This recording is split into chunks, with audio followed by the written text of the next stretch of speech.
An ordinarily quiet neighborhood turned into a time bomb this morning.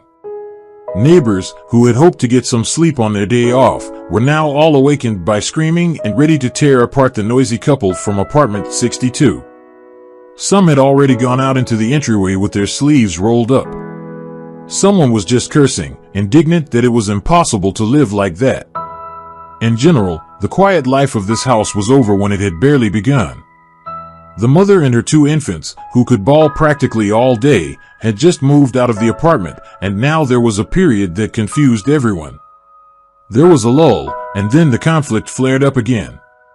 Whereas at first, everyone waited patiently for the spouses to either reconcile or finally separate, now, not having waited for either outcome, everyone was absolutely furious. The shouting on Sunday morning went over the edge. A large man banged on the door. He knocked and knocked, but no one opened it. The conflict only escalated. "That's it, it's enough," the man shouted at the door. "You idiots shouting on Sunday. It's you bloody idlers, and we are working people.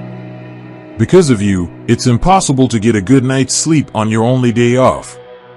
You piss me off. I'll call the police in exactly 5 minutes if you don't shut your mouths.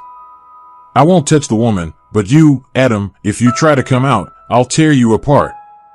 Such freaks as you only teach with fists because you do not understand in words." Right, their neighbor, with all his might, hit the door, which sagged under the impact of his fist. But apparently, this did not help. The neighbor roared again, "Shut up already. Get a divorce or move out. You're not only ruining your life, but also the lives of others. And if you throw another tantrum, I'll break down your door and leave you both disabled. Mark my words, I won't get anything for it anyway." The conflict in the apartment really became quieter, as if the neighbor's threats had finally worked. He exhaled and went back to his apartment. The neighbors continued to argue, but without the hysterical shouting and wild yelling on the man's part. Their conflict was now more like a grumbling, which the neighbors were willing to tolerate. Naturally, the sleep of many was hopelessly ruined because even earplugs could not save them from such conflicts. The 2 neighbors standing in the stairwell were having a heated discussion about what was going on in the apartment. "Oh, I'm telling you, he came home stoned again. I saw him yesterday. He was coming out of the house drunk. He was so wobbly I thought it was about to fall, but all he did was cry and yell. God, but women are such fools. After all, she could have divorced that drunkard and gambler and lived her life in peace. What do they have to share? No kids, rented apartment. It's a shame about the family," my neighbor said indignantly. "When they moved in, I thought they were filing normal neighbors. After that crazy mom with the babies, that couple seemed like nice people. What were they up to? It's still good that they stopped making a real brothel out of the house. And she puts up with such a man, the fool." The neighbor's indignation was boundless. She crossed her arms over her chest, and the gossip kept pouring out of her mouth. She was indignant but wanted to speak out more than ever. Another neighbor, too, was not averse to discussing the shouting neighbors, who could not find in themselves even the slightest bit of conscience not to swear at least at 6 o'clock on a Sunday morning. But soon, the neighbors disappeared to their apartments, and the old but well-kept entryway was deserted. The door opened, and Emma came out of the very apartment where the door was now dented. She was holding her dog on a leash, who was shifting from paw to paw just to get out on the street as soon as possible. Emma was crying and distraught. She was devastated. This marriage had changed her so much that she looked not 20 years old, but 7 years older. She had only gotten worse lately. She had grown completely thin, and sharp cheekbones and constant tears caused bruises under her eyes. She just didn't look like the young girl she used to be. She walked down the stairs and out into the street, taking a plastic bag out of her pocket, preparing to clean up after her pet.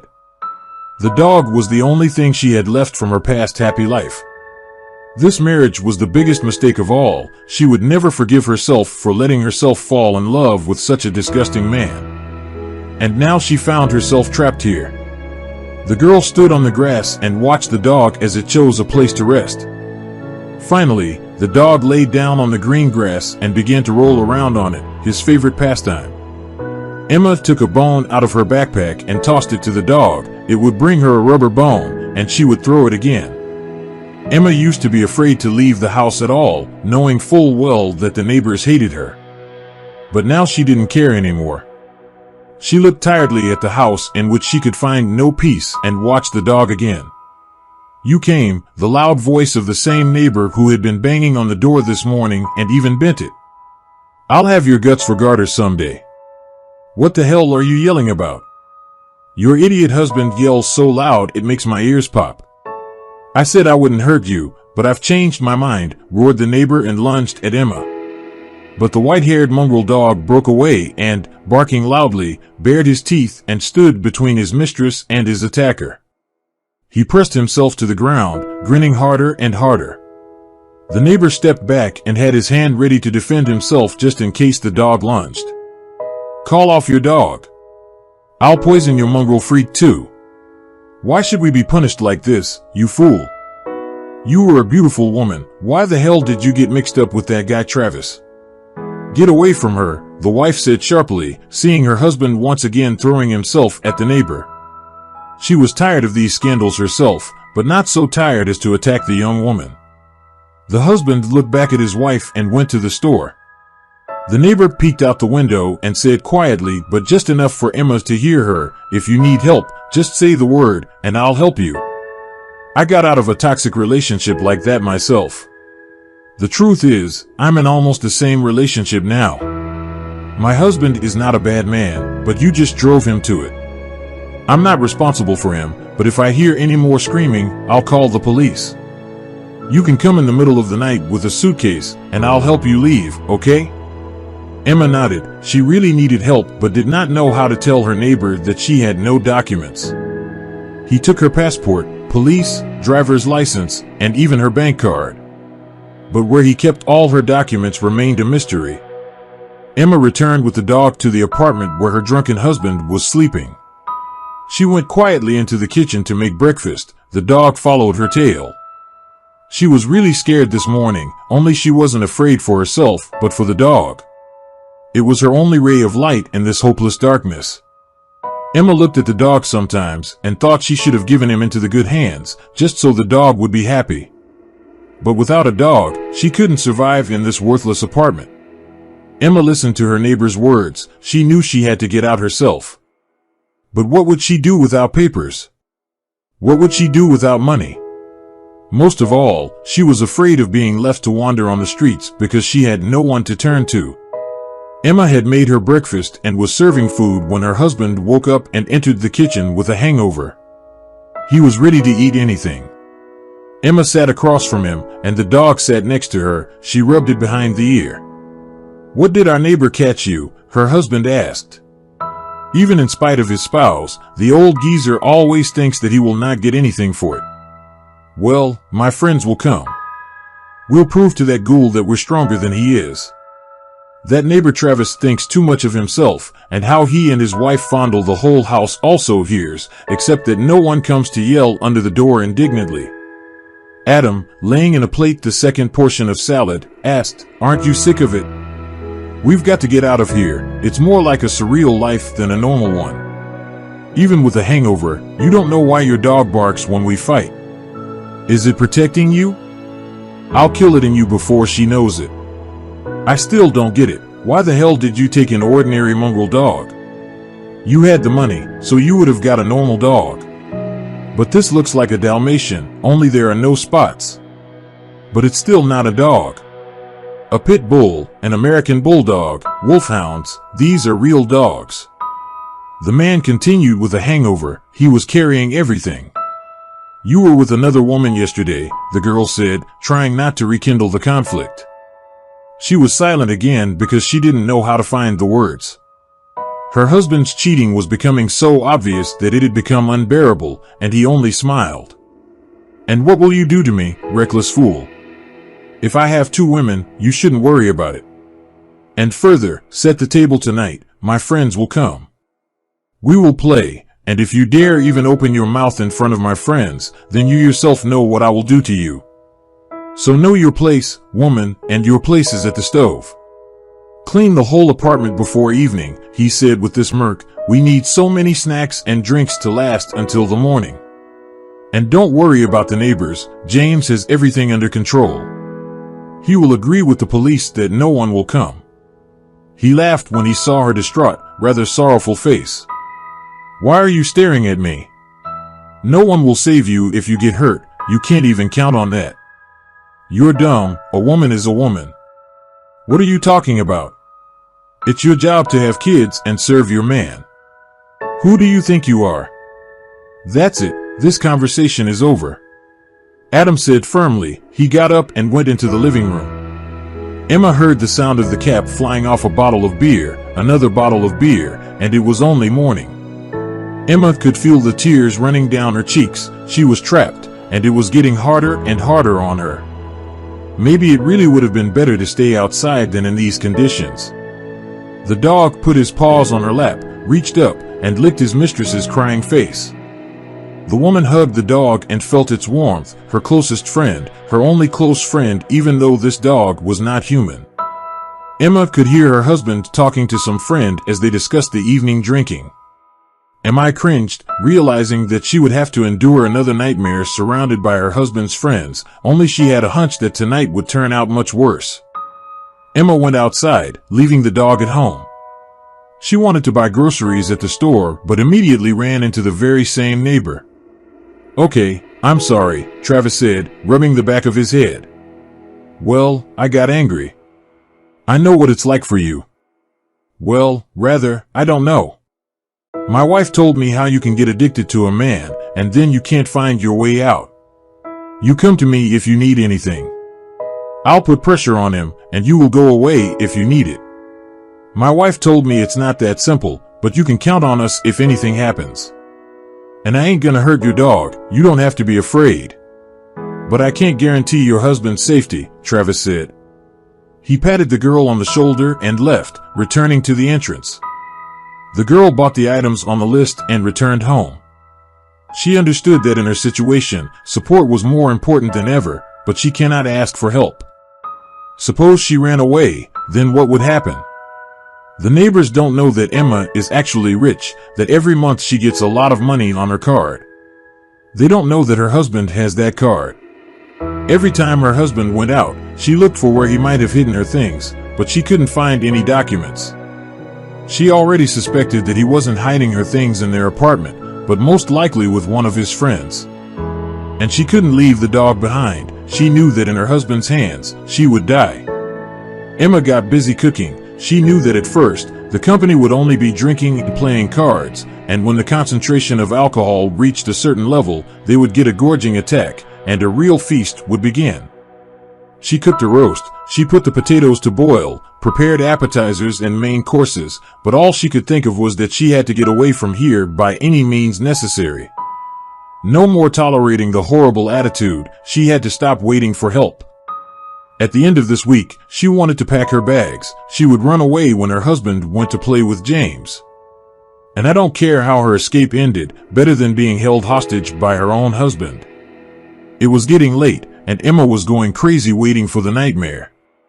She felt that tonight would be even worse, that tonight she would regret repeatedly that she had not run away in the morning, that she had not accepted the help of her compassionate neighbors. She had no idea what she would be going through. Gradually, suspicious individuals whom Emma knew by name began to come into the apartment. She hated every one of them. She would have imprisoned every one of them herself, but she couldn't. What can I say? She could not even control her own life, let alone someone else's. By the time everyone had gathered, and it was dark outside, the whole apartment was soaked with cigarette smoke. The smoke was everywhere. The rooms were saturated with the smell. At a large table in the living room, a company of 12 people sat. They were yelling, playing cards, betting big money. She hated that her husband had already lost a staggering sum. You have nothing left to bet, James laughed. When it was just the two of them playing, there was already $100,000 at stake, and it was time for her husband to get nervous. But what Emma heard really horrified her. I'll take my chances. What about my wife? Said her husband and smiled slightly. He was so eager to get these 100,000 that for the chance, he was willing to lose his wife. James, who always looked around and undressed Emma with his eyes, didn't hesitate and agreed. He accepted the bet, and the game began. Emma watched in horror as they threw the cards, as her husband lost. He lost his wife in the cards and didn't even blink an eye. He threw the remaining cards in his hand on the table and spat on the floor. The woman, full of horror, backed away. "Stop right there, you fool. Card debt is a matter of honor. Go with James to the bedroom, there's nothing to be done here." He grabbed the dog by the scruff of the neck and pulled him to him. The dog squealed. He put his hand around the dog's throat, and it wheezed. "Or I'll strangle your dog right in front of you," roared the drunken husband. Then James, to the crying girl, on the table, right in front of the losing spouse. Emma sobbed and looked at the dog, who wheezed and wriggled in her husband's arms. But then the unbelievable happened. A shot rang out, and the sound ripped through the whole entryway, rattling the entrance. The door swung open, and an ugly, unsightly woman with full lips and a short haircut flew into the apartment. James's wife ran into the apartment with a rifle in her hand. She raised the gun and took aim. She shot sharply at the ceiling and placed her fell on everyone. Instinctively, they dumped to the ground. "You moral bastards! You're all going to jail," roared the woman. Not 5 minutes later, Travis burst into the apartment, taking advantage of the fact that the apartment was open. The picture that appeared to his eyes was terrible. He staggered and froze. "Hey, let her go, and you drop the dog." "Drop it," I said. Emma took the dog and went downstairs in Travis's car, and he quickly gave her the documents. Shouted this ugly woman. Travis immediately understood everything. He stayed here to protect this brave woman. Just in case, Emma and the dog had already gone downstairs. They were in no danger. The police, who had been called an hour ago, still hadn't shown up. "What documents?" Adam grimaced, but the woman shot the lid of the chair right between his legs, and he screamed. He jumped on the spot. "You think I'm kidding? I'll kill you all here like flies. The local police won't come, they're all in it together." They waited for the police to arrive, and the real show began.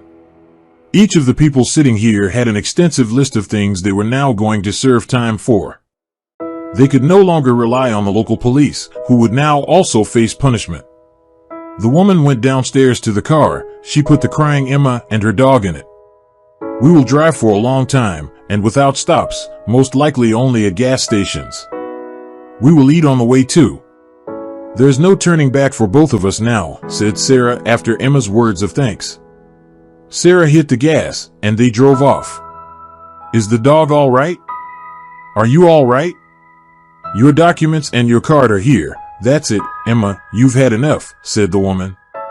And now she was silent for a long time. She spoke again only when they had traveled 300 miles and stopped for the first time at a gas station to refill the gasoline, walk the dog, and take food with them. They were back in the car again, and it was only now that Sarah was ready to tell the whole truth. "I found out about you not long ago, about a month ago. I overheard my husband talking to yours. I've been living in fear myself all this time. I didn't know what to do, but I made up my mind to run away. And when I had a chance, I went to the regional police and told them everything. Turns out, they've been looking for this gang for a long time, and all of them were facing serious sentences. The only thing was to catch them all together so that when one was caught, all the others wouldn't run away. I said I'd get them together if they'd let you and me go at once without interrogation. They already have a full list of claims on these freaks, if you can put it that way. I had to go back. I waited a moment, got my gun, and came running to you. I didn't know they were going to hit on you also, grabbed your dog, the freaks. I knew right away he was threatening you. Now we have to leave. Don't worry, no one will look for us. They don't need to. But I know if we don't leave, we'll be haunted by memories until the end. You've got plenty of money, you won't be lost. And I've got a house. You can buy your own, and if you want, you can stay with me. I've already moved the kids, you're the only one left. You don't have to thank me. You had a lot of people helping you. In a situation like this, women have to stick together to protect each other. They rode in the dark of night. The dog was dozing soundly, resting his head on his mistress's lap. Exhausted physically and emotionally, Emma also fell asleep. Sarah turned on the radio quietly, occasionally glancing at the passengers who were now asleep in the back seat. She would never forget the nightmare she had seen at that apartment. She was terrified to imagine what that girl would have gone through if she hadn't saved her. Now everything was going to be all right. Everything was bound to work out fine. Sarah stopped at dawn to fill up the car and buy some hot food. She walked the dog and led it to her sleeping mistress. Emma awoke only when the car started up again. Sarah handed her a bag of hot hamburger, and Emma gratefully ate it, enjoying the taste. She didn't forget to share it with the dog. The dog was obviously tired from the road and was starting to cry like a little baby.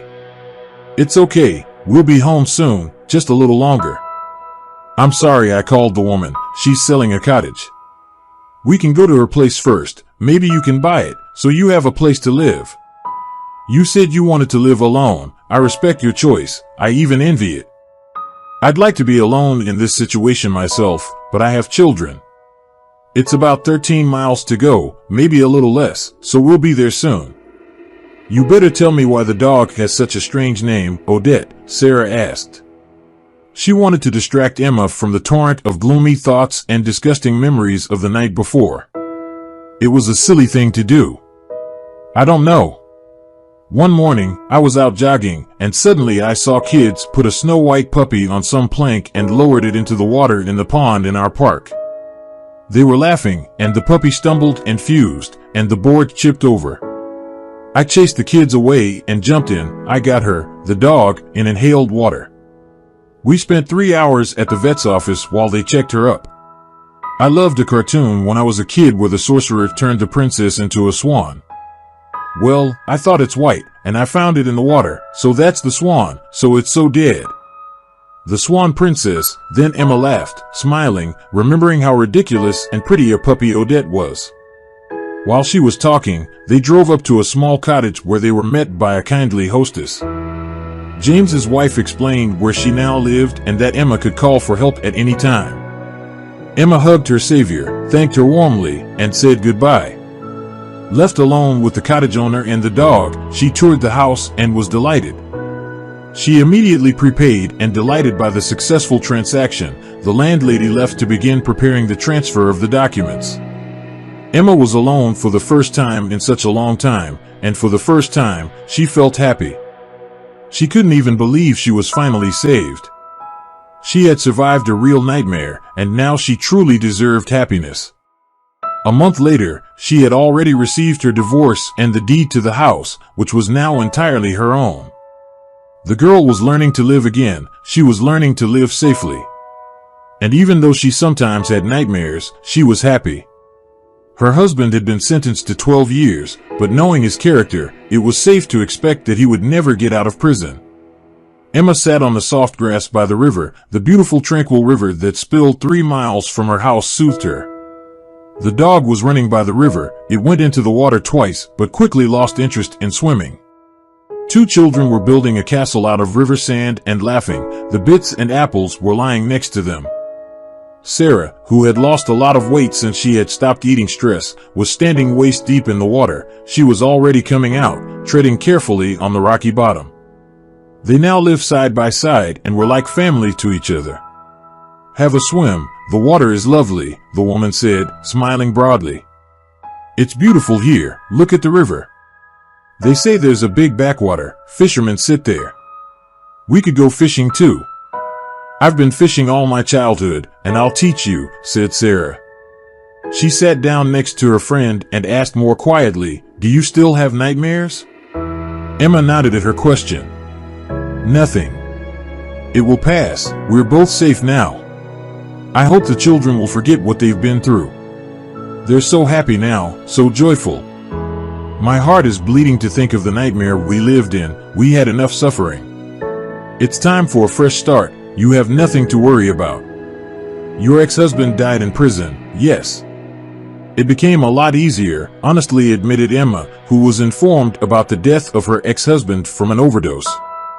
At that moment, she felt like a weight off her mind. She was learning to live happily. She was learning not to be afraid to live and to wake up every morning. She didn't rush herself. She understood that it would take a long time to get her life together, but still, she was much happier than before. Thank you for joining us today on Deep Stories.